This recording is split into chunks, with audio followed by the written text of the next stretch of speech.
Bienvenidos, queridos amigos, a una nueva edición de este programa que se llama Marcando el Norte. Y bienvenido, profesor Bárcena. Muchas gracias por su presencia. Estamos hablando, para los que se incorporan, ya se lo digo, los otros ya lo saben, pero los que se incorporan, estamos haciendo una serie de programas sobre masonería. Es un tema muy amplio, con muchos flecos importantes, no secundarios, y por eso necesitamos muchos programas. Y por eso una cosa que viene muy bien es resumir un poquito lo que hemos dicho. Debería hacerlo yo, pero usted lo hace mejor. Usted es bueno, es brillante. ¿Para qué lo voy a hacer yo? Lúzcase usted, lúzcase Trabaje. usted. No, lúzcase usted. Bueno, a ver si me acuerdo, porque este ya es el cuarto de esta serie y hemos estado hablando pues de creencias fundamentales. Por ahí empezó todo. Claro. El relativismo masónico, acaba en un sincretismo religioso, o parte de un sincretismo religioso, que finalmente lo que impone es un relativismo moral en el que estamos inmersos. Por ahí empezábamos. Hablábamos de la gnosis, el señuelo que presenta la masonería como ese atractivo de entrar en un mundo desconocido, en un conocimiento oculto que te va a salvar, que te va a hacer perfecto prácticamente y superior al resto de los mortales. A los profanos se llama, a los que no son masones dentro de la masonería. Hablábamos del gran arquitecto del universo. ¿Quién es Gadu. El Gadu. ¿Quién es el Gadu? Pues gran arquitecto. Es que aparece así en los libros, con esas siglas. Sí, no siempre. En las planchas masónicas, así. Las planchas, ya sé yo lo que son las planchas, pero diga usted, plancha. Los documentos. Dícese de un documento masónico que se ha trazado, se ha debatido, tiene que ser escrito en una logia. En todos aparece el gran arquitecto, que es como una cita obligada, pero ese gran arquitecto, cuando vas a localizarlo, pues resulta que puede ser casi cualquier concepto de la divinidad, incluyendo un concepto simbólico. Algún masón lo ha dicho, es un símbolo, nada más. Para otros, el Gadu, pues puede ser Lucifer. También, incluso. Hablamos del culto luciferino, la diferencia que hacen ellos entre Satanás y Lucifer, que finalmente entra en contradicción porque, evidentemente, se acaba reconociendo al mismo ser en los dos nombres, ¿no? Pero ellos diferencian. El liberador, el portador de la luz, que es Lucifer, pues acaba siendo Satanás, porque es lo que ha sido siempre. Pero vimos qué culto recibe en la masonería, cuál es la visión que se tiene de él en ella, y a partir de ahí el último día que hablábamos de las últimas condenas pontificias, concretamente la de Juan Pablo II, la Quasitum Est, donde dice que el masón está en pecado grave y no puede recibir la Santa Comunión. Pues hay que ver lo bien que lo ha hecho usted. Ese es el resumen. Ha hecho usted Me falta una cosa. Venga. Y es que hablando de en ese resumen, no lo comenté en el último programa porque no tuvimos tiempo, como suele ocurrirnos, pero después de publicarse la Quasitum Est, insisto, no es una nota, como me dijo a mí otro masón, Joan Francesc Pont, no me va usted a comparar una nota con el Código de Derecho Canónico. Digo, es que esto, ¿qué nota? ¿A qué llamamos nota? Esto es una declaración de doctrina de la fe y lleva la firma de su santidad. Es un pronunciamiento papal, como cualquier documento pontificio. Claro. Así que no vamos a minusvalorar la Quasitum Est porque no conviene a la masonería. Lo de la doble pertenencia quieren darlo por superado siempre, ¿no? Sí, sí. Al año de publicarse la Quasitum Est, el prefecto de doctrina de la fe, que la firmaba también, junto a la firma del Papa está la suya, que era casualmente el cardenal Ratzinger, publica un artículo histórico de una profundidad y una enjundia enormes, que se llama Reflexiones al año de la Declaración sobre la incompatibilidad con las asociaciones masónicas. Y eso fue como un editorial en el Observatorio Romano, son varias páginas, donde Ratzinger, como siempre, en un plano filosófico, primeramente en ese artículo asume toda la tradición de la Iglesia en relación con la masonería y cita a León XIII profeso y a otros papas también, pero concretamente cita varios documentos de los que habían ido configurando esta doctrina multisecular ya. Con lo cual, en ese artículo viene a respaldar y dice, no es nada nuevo, ni partimos como de una nueva etapa. Asumimos, lógicamente, como ocurre en doctrina, todo lo anterior, pero yo voy a explicar por qué a día de hoy seguimos condenando.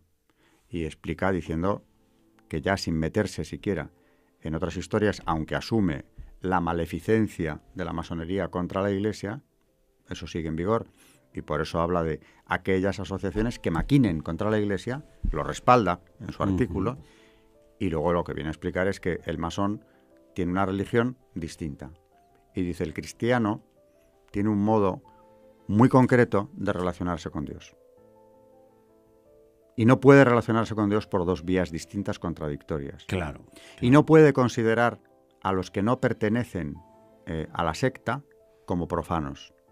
No puede considerarse hermanos de unos sectarios que adoran a un Dios que no sabemos cuál es y que además le adoran de otro modo. Claro. Y tienen de él otro concepto. Claro. Como decían sus antecesores, perverso. Eso Sí. lo dicen varios.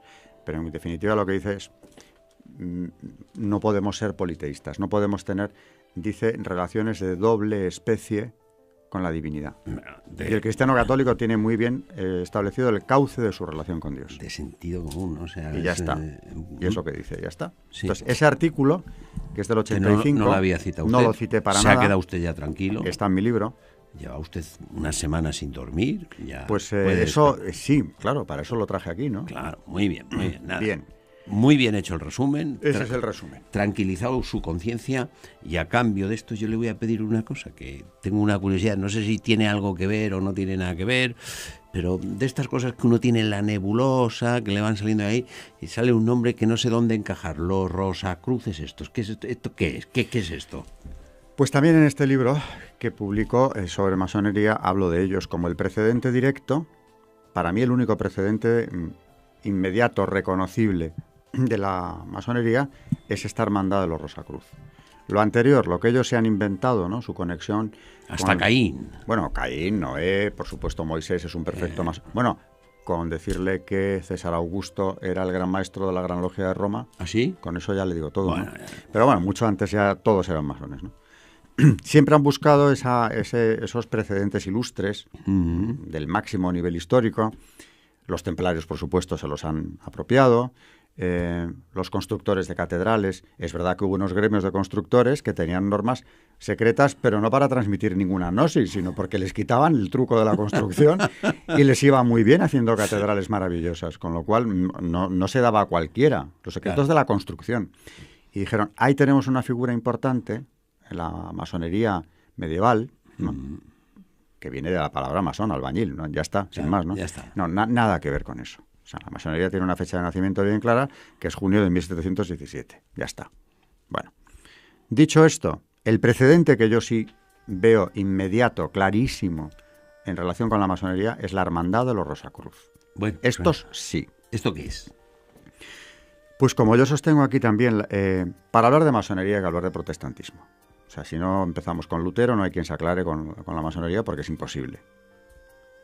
Y resulta que en 1614, es decir, en los inicios del siglo XVII, con un imperio alemán todavía muy dividido, porque después de Lutero, que lo han llamado la reforma y es la ruptura de la cristiandad, ¿y qué es lo que reformó? Anuló realmente pues toda la tradición dogmática, sacramentos dejó 2, suprimió los otros 5 y fue por la Iglesia directamente. Y claro, el imperio, Europa estaba partida, la Europa del Norte era protestante de distintas confesiones, calvinistas, luteranas, lo que se quiera, pero el propio imperio, el sacro imperio, Sí, nada menos, el pilar sí. de la cristiandad europea, está partido en el siglo XVII y a punto de estallar la última guerra de religión, que es la de los 30 años. Una guerra que termina con una victoria protestante. La paz de Westfalia lo que consagra finalmente es la hegemonía francesa, que realmente es una potencia católica, pero que ha hecho el juego a los protestantes durante los 30 años de guerra.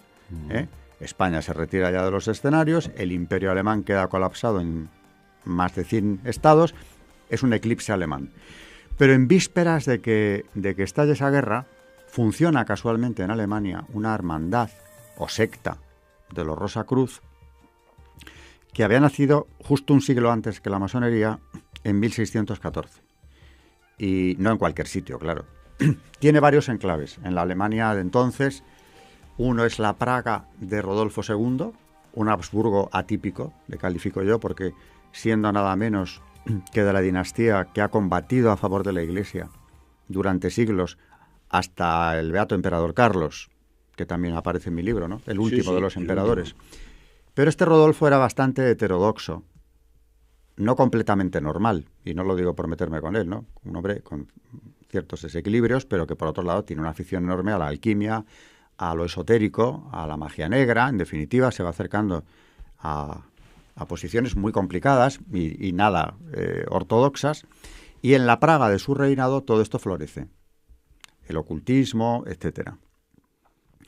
Y claro, con esto florecen otras cosas que es como la gnosis. Están ahí. Y esto es gnosis también, ¿eh? Con los Rosacruz viene una oleada de gnosis nueva importante. ¿Qué cogen ellos de la gnosis? La judía. Concretamente los Rosacruz hacen suya la cábala. Y la cábala es la gnosis judía que sostiene lo que la cristiana del siglo II, ¿no? Que Cristo había dado dos mensajes. Uno, el que conocemos, y el otro para los iniciados, que esos van por libre, ¿no? Es otra historia. Ya hay panteísmo y de todo. En la cábala judía lo que se sostiene es que Moisés recibió también dos mensajes. El que conocemos por el Antiguo Testamento y el otro para los iniciados. Y esto lo hace suyo la propia Hermandad de los Rosacruz. Y claro, esto, la cábala judía es interesante conocerla un poco porque es numerología, partiendo de la base de que el alfabeto hebreo, que es la lengua sagrada, la que utiliza Dios para manifestarse, ¿no? Tiene una correspondencia numérica. Y con números puedes hacer claves que son palabras, que son ideas. Ya. Entonces transmites, pero subterráneamente a los iniciados, mensajes muy concretos. Eso es cábala. Aunque a mí me han discutido que la cábala sea gnóstica. Digo, pero hombre, por favor, otras cosas podemos discutir, pero la gnosis que hay en la cábala no tiene discusión. Bueno, pues curiosamente, estos de la Hermandad de los Rosacruz, vamos viendo precedentes de la masonería. Sí, sí. En 1614 aparece un manifiesto que se llama la Fama Fraternitatis. Ahí se constituyen ellos y se dan a conocer. Hombre, no a todo el mundo, claro, pero sí a élites intelectuales del imperio. En varios estados de los príncipes electores aparece de repente el manifiesto. ¿Y qué plantea? Pues parten de una enorme mentira, igual que en la masonería se habla de Jan Aviv convirtiéndole o haciéndole pasar de boroncista a arquitecto, pues aquí de repente en los Rosacruz se inventan un personaje, antes de que los masones hayan dicho nada de Jan Aviv, que es Cristian Rosacruz o Rosaencruz, que sería un matemático, un hombre superior, que había muerto ya en el siglo XIV, cuya tumba, mire usted por dónde, se acaba de encontrar. Entonces, ellos que son portadores del conocimiento oculto y del mensaje de Cristian Rosacruz, personaje mítico, claro. Jan Aviv es histórico, pero lo han mitificado y le han dado otra interpretación. Van y descubren a Rosacruz y deciden que es la hora de poner en marcha su proyecto, que era nada menos que una reforma, dicen ellos, de todo el ancho mundo. ¿Ah, sí? Todo el ancho mundo. Cuidado, porque aquí estamos en lo mismo. La Hermandad de los Rosacruz podría parecer una cosa protestante, porque ya se fijan ellos objetivos y dicen demolición de la Iglesia y acabar con la Casa de Austria. Claro, los dos pilares. Claro. ¿Cómo lo van a hacer? Pues mediante una reforma general de todo el ancho mundo. Para eso lo primero es ir a la guerra. No es casualidad que esto surja en 1614 y en el 18, 4 años más tarde, tenemos el inicio de la guerra de los 30 años. Claro. ¿Dónde? En uno de los núcleos principales del rosacrucismo recién nacido, el Palatinado.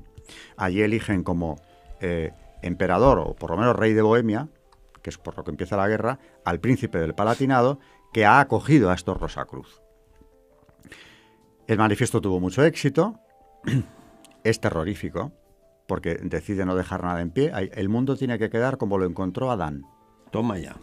Por tanto, no estamos hablando de una derivación del cristianismo, sino de dejarlo como estaba en tiempos de la creación y construir algo completamente distinto, prescindiendo de todo lo cristiano. Renunciar a toda la tradición religiosa de... Todo. Esto es ya ni el Antiguo Testamento. Por eso, toda tradición religiosa. Aparece después el segundo manifiesto, muy poco después, que es la Confessio Fraternitatis, en la que se contiene la siguiente idea. Del mismo modo como ahora llamamos anticristo al Papa de Roma, con toda libertad y sin daño alguno, lo que hasta ahora se consideraba pecado mortal y hombres de todo el mundo fueron ajusticiados por hacerlo, así también sabemos con certeza que llegará el día en que lo que ahora conservamos secreto lo declararemos abierta y libremente.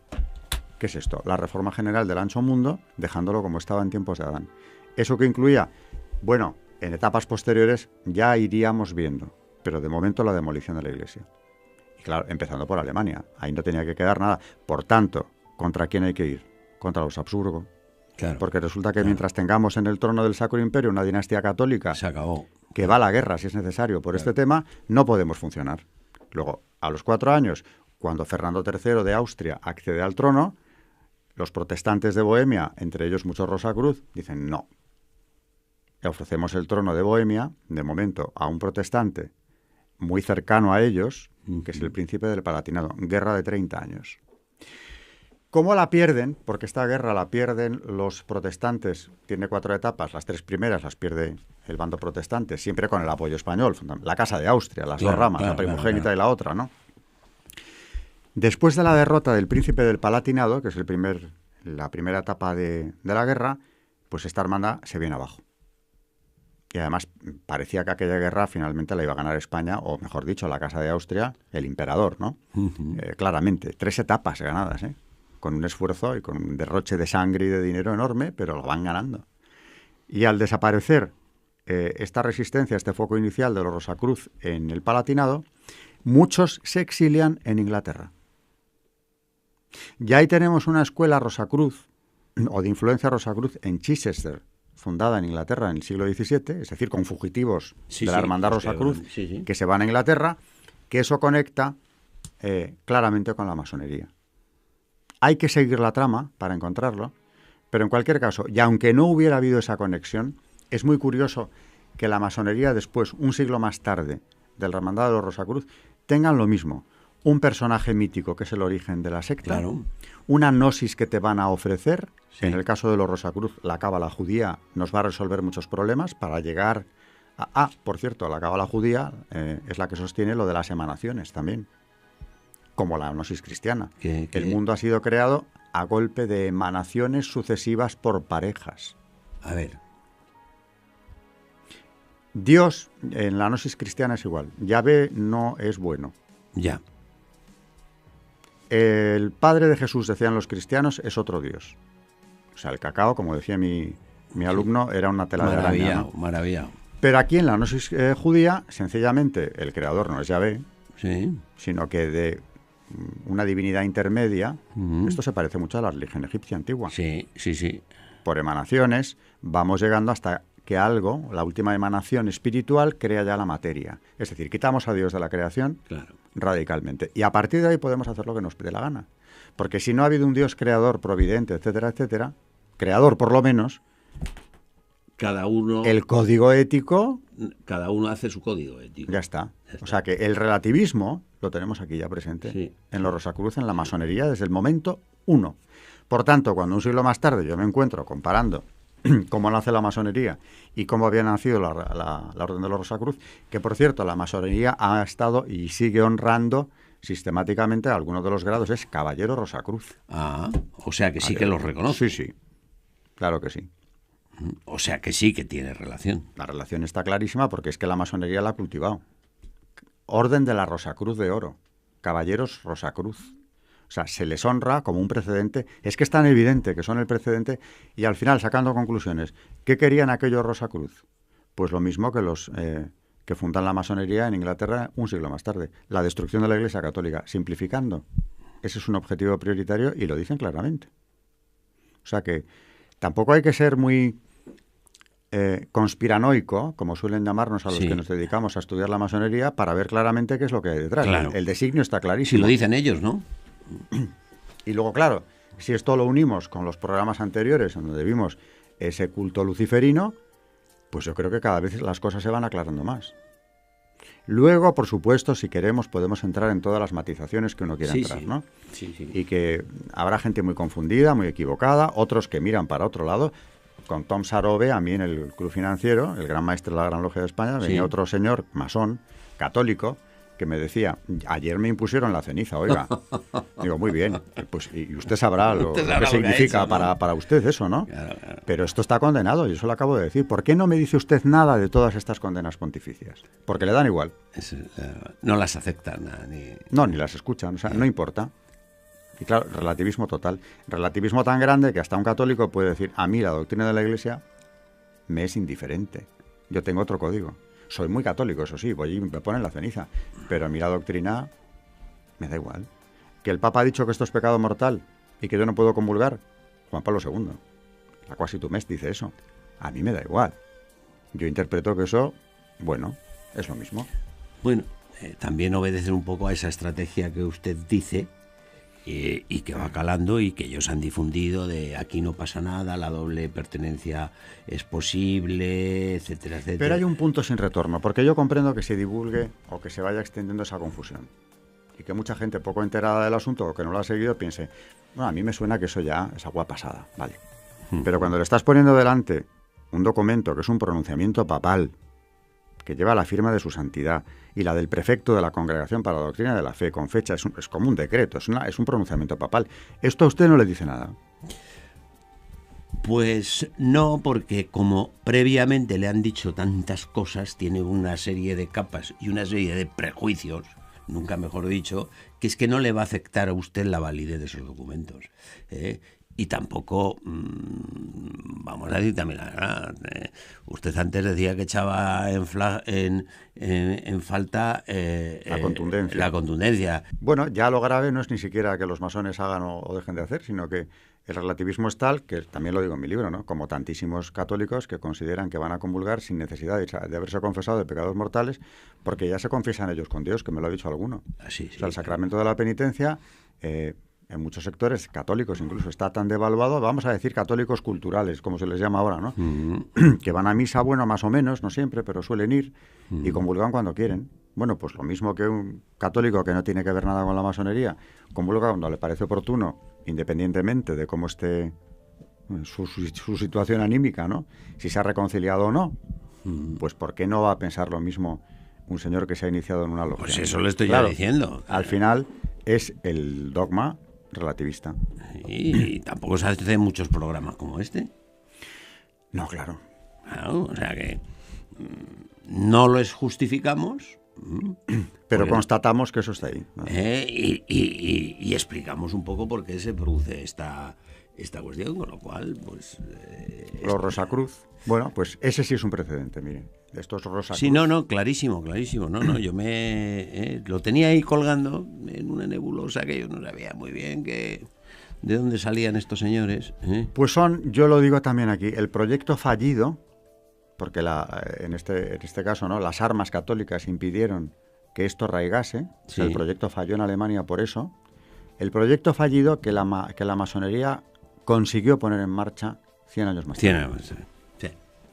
Pues probablemente a lo mejor no sea ni precedente, sino que era ya esto. Era la misma idea. Era la misma idea. Bueno, pues, querido profesor, hemos llegado al final de nuestro tiempo, no podemos seguir adelante hoy, pero dentro de unos días sí, o sea que usted me promete que volverá.